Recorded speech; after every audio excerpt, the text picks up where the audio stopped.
Już 20 listopada na platformę Netflix wlatuje ostatnia odsłona serialu Jurassic World Teoria Chaosu. Czwarty sezon jest swoistym domknięciem pierwszej trylogii Jurajskiego Świata, a sama akcja toczy się w Dolinie Bajosyn.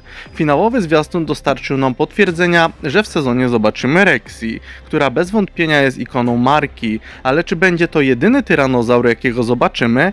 Być może nie. Pamiętajmy, że w Sanktuarium na długo przed przybyciem Rexy znajdowały się Bak i Doł, czyli tyranozaury znane z zaginionego świata, które Bajosyn przeniósł do Doliny Sorny. Akcja, jaką otrzymamy, przeniesie nas w nieznane rejony Sanktuarium.